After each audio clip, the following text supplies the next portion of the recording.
আসসালামু আলাইকুম ভিউয়ার্স, আশা করি সবাই ভালো আছেন। আবারও চলে আসলাম নতুন আরেকটি ভিডিও নিয়ে। ভিউয়ার্স, লাস্ট কয়েকদিন ধরে অঝরে বৃষ্টি ঝরছে বাহিরে। ঢাকার বাহিরে অনেক জায়গায় ঝড়ও হচ্ছে। আমাদের ঢাকাবাসীর জন্য বৃষ্টি যতটা আনন্দদায়ক, উপকূলীয় অঞ্চলের বাসিন্দাদের জন্য অতটা নয়। প্রচণ্ড বৃষ্টির কারণে বন্যার আশঙ্কা যেমন বাড়ছে, আবার অনেক জায়গায় অলরেডি বন্যা হচ্ছে। হে আল্লাহ, এই বিপদে আপনি সহায়।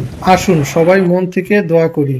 যাই হোক, বাহিরে বৃষ্টি হলে খিচুড়ি খাওয়ার শখ মোটামুটি সবারই জাগে। তেমনি আজ বাসায় পাতলা খিচুড়ি ও বিফ চাপ মশলা করেছিলাম। এর সাথে ভর্তা, জলপাইয়ের আচার তো ছিলই। গরম গরম ধোয়া ওঠা খিচুড়ি আর গরুর মাংস, ওহ সত্যি মন কাড়া খাবারের একটি কম্বিনেশন।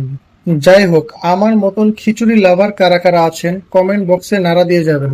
আজ চলে যাচ্ছি, দেখা হবে নতুন কোনো ভিডিওতে। ভিডিও ভালো লাগলে like, comment, share and subscribe করে পাশেই থাকবেন। আর হ্যাঁ, ফেসবুকে হলে অবশ্যই ফলো দিয়ে রাখবেন। আল্লাহ হাফেজ।